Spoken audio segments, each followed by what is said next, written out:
Hello everyone. So we will be starting the chapter 1 next part, second part 2. Okay. So first part में we covered की basic things what is Soviet system and Gorbachev and the disintegration, कैसे Russia और अलग republics ने मिलकर disintegration announce कर दिया था. ठीक है, वो सब हमने पिछली वीडियो में कवर अप कर लिया था. Okay, so will start from the next topic. So Y did the Soviet union disintegrated. अब क्वेश्चन आता है कि सोवियत यूनियन डिसइंटीग्रेट क्यों हुआ, रीज़न. तो अब हम तो कह रहे थे कि सोवियत यूनियन बहुत स्ट्रॉन्ग था. It has a good transportation, machinery, remote areas connection and domestic production, everything was so good, but why did it disintegrated. So हम उसके reasons जानेंगे why. देखो, पता है एग्ज़ाम्स में क्या होता है ना, इन्हीं से क्वेश्चंस आते हैं. तो कॉजेज़ लिख देंगे, ठीक है, कॉन्सिक्वेंसेस लिख देंगे, बस वर्ड्स को घुमा देते हैं and you need to understand कि वही चीज़ पूछी जा रही है. ठीक है, बोर्ड्स में स्पेशली. ठीक है, okay. So why did the Soviet Union disintegrated? Number 1, the internal weakness of Soviet political and economic institution. देखो, इंटरनल वीकनेस थी. जो उनका एक पॉलिटिकल सिस्टम था जो इतना अथॉरिटेटिव था, ब्यूरोक्रेटिक था, इतना स्ट्रिक्ट था, और जो इनका इकोनॉमिक इंस्टीट्यूशन था वो लोगों की जो भी नीड्स थी, लोगों की ज़रूरतें, उनकी एस्पिरेशंस पूरी नहीं कर पा रहा था. इकोनॉमिक स्टैग्नेशन हो गई थी. ठीक है, किसी तरह का कोई ट्रेड नहीं, कोई रिलेशन मेंटेनेंस नहीं हो रहा था उनका किसी भी कंट्री. अपना डोमेस्टिक प्रोडक्शन हो रहा था, किसी तरह का कोई बायलेटरल ट्रेड नहीं, ट्राइलेटरल ट्रेड नहीं. ठीक है, हर चीज़ खुद प्रोड्यूस कर रहे थे. ठीक है, जिसकी वजह से धीरे धीरे एक टाइम आया कि प्रोडक्टिविटी नीचे जाती गई, फूड की कमी हो गई, इंपोर्ट बढ़ता चला गया.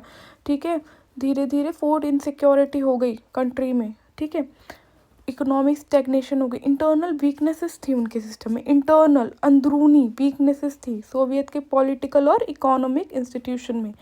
अब बोलते हैं कि क्यों थी, मतलब रीज़न, मतलब why did the system become so weak. इतना वीक सिस्टम हो कैसे गया. हम तो बोल रहे थे कि सोवियत यूनियन बहुत स्ट्रॉन्ग था, यूएस को टक्कर दे रहा था, then how it get stagnant. ठीक है, तो रीज़न ये था कि जो सोवियत यूनियन था ना, जो जितना भी वो उनका मनी था, कैपिटल था, वो ज़्यादातर वो अपने न्यूक्लियर और मिलिट्री को मेंटेन करने में लगा रहे थे, अपनी सैटेलाइट्स को डेवलप करने में लगा रहे थे. ठीक है, ईस्टर्न यूरोप में and with in the Soviet union में, जिसकी वजह से इकोनॉमिक बर्डन आ गया उनके ऊपर. क्या आ गया, इकोनॉमिक बर्डन. ठीक है, और धीरे धीरे लोगों को अवेयर हुए, लोगों में विजिलेंस आया कि भाई वेस्ट तो बहुत अच्छा कर रहा है, बट हमारी कंट्री तो धीरे धीरे क्वालिटी में नीचे जाती जा रही है, इकोनॉमिक स्टेगनेशन हो रहा है, इतनी डिस्पैरिटीज़ है. डिस्पैरिटीज़ मतलब डिफरेंस है वेस्ट में और ईस्ट में. तो लोग भी अवेयर होने लग गए, इंटरनल वीकनेस हो गई, और जो उनका ज़्यादातर जो भी रिसोर्सेज था, जो मनी था, वो कहाँ लग रहा था, न्यूक्लियर और मिलिट्री मेंटेनेंस में. ठीक है, सैटेलाइट्स में.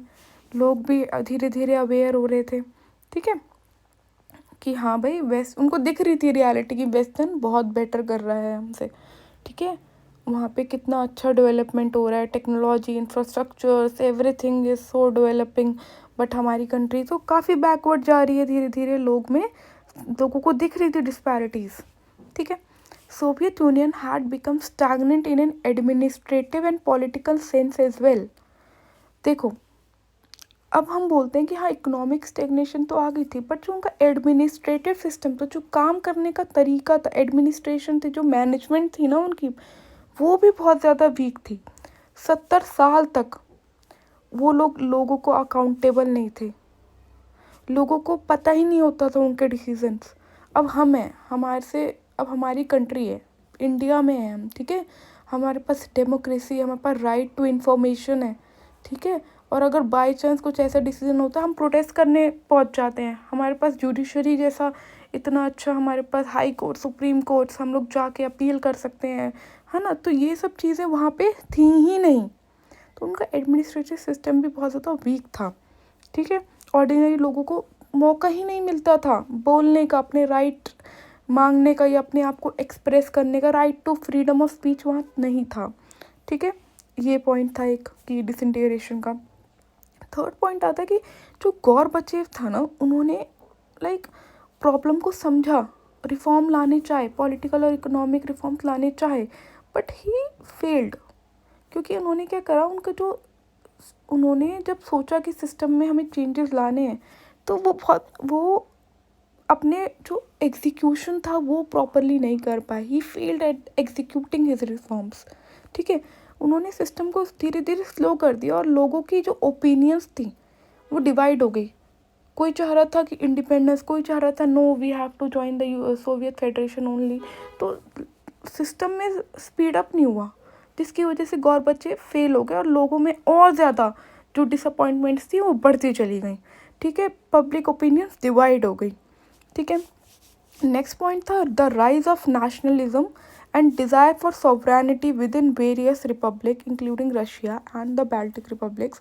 उसके बाद हम देखते हैं कि देशभक्ति की, नेशनलिज्म की भावना लोगों में आ गई कि नाउ अब हम, और लोगों ने क्या करा, रशिया और अलग बाल्टिक रिपब्लिक्स ने मिलकर अनाउंस कर दिया कि नाउ वी आर इंडिपेंडेंट।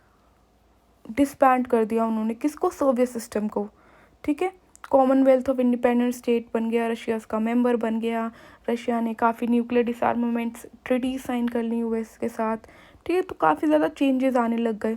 ठीक है, लोगों में नेशनलिज्म वाली फीलिंग्स डेवलप हो गई। ठीक है, और अब वो चाह रहे थे कि पूरी तरीके से हम कैपिटलिज्म अडॉप्ट करेंगे और सोवियत का जो कम्युनिस्ट सिस्टम है उसको डिसबैंड कर देंगे। ठीक है, ओके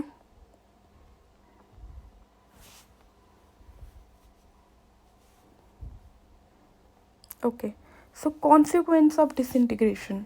ठीक है, कॉन्सिक्वेंस क्या है, कॉन्सिक्वेंस का मतलब क्या समझते हैं आप, कि इसको आगे चलकर कॉन्सिक्वेंस क्या है, क्या क्या फेस करना पड़ा, डिसइंटीग्रेशन के बाद में क्या क्या फेस करना पड़ा। ठीक है, रिजल्ट्स क्या हुए। ठीक है, सबसे पहले हम देखते हैं जब डिसइंटीग्रेशन हुआ, जैसे आपको पता है कि USA USR ideological confrontation, cold war 1947 से 1991 डिसइंटीग्रेशन हुआ यूएसएसआर का। देन अब डिसइंटीग्रेशन भी हो गया। डिसइंटीग्रेशन के बाद जिसमें चेंजेस क्या आ गए, कॉन्सिक्वेंसेस क्या फेस करने, क्या क्या रिजल्ट हुआ डिसइंटीग्रेशन का। ठीक है, तो okay sorry first of all, first point I will say end of cold war confrontations. देखो, कोल्ड वॉर हमें पता है, कोल्ड वॉर में जब कोल्ड वॉर चल रहा था तो हर किसी को इट वाज हैविंग फियर कि भाई थर्ड वर्ल्ड वॉर ना हो जाए, और उसका इफ़ेक्ट दोनों कंट्रीज़ पे कहीं बहुत गंदा कॉन्सिक्वेंस का इफ़ेक्ट ना पड़ जाए, कहीं कंट्रीज़ काफ़ी ज़्यादा सफ़र ना करें। एज़ वी नो कि जापान में अभी तक सेकेंड वर्ल्ड वॉर के इतने ज़्यादा भयानक जो है रिजल्ट्स देखने मिलते हैं अभी तक।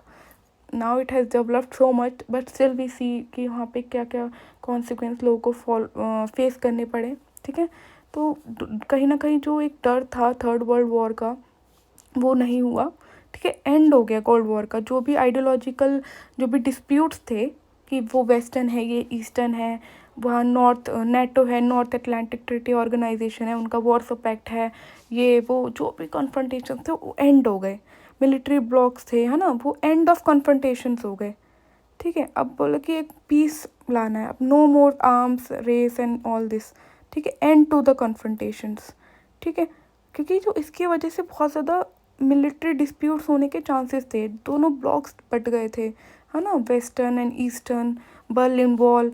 ठीक है, तो ये सब के वजह से काफ़ी फियर था पूरी कंट्रीज़ में, और जब अगर लोगों को डर था कि इसका जो है कॉन्सिक्वेंसेस बाकी कंट्रीज़ पे भी आने का डर था, तो वो ख़त्म हो गया। End of cold war कॉन्फ्रंटेशंस।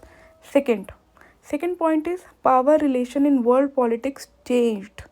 Power relation कैसे चेंज, जैसे मैंने बताया था बाइपोलर, पहले बाइपोलैरिटी थी, है ना, यूएसए यूएसएसआर सबसे ज़्यादा पावरफुल कंट्रीज़ थी। अब क्या हुआ, एंड ऑफ कोल्ड वॉर।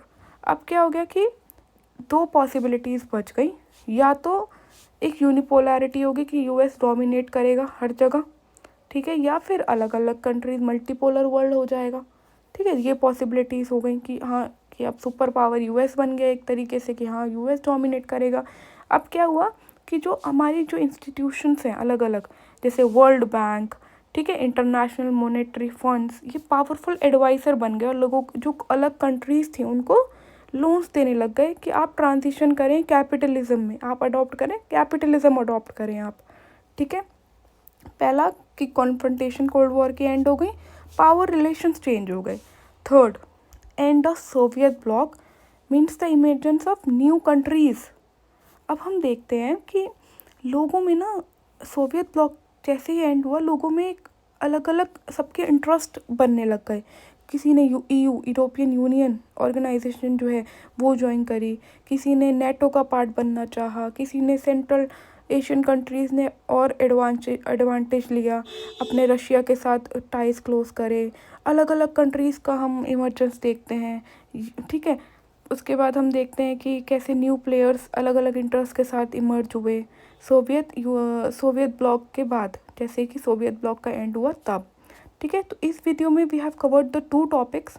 ठीक है। मैं कवर अभी पूरा कर दूंगी, but I want you guys to revise. ठीक है। पहले चीज़ों को समझो।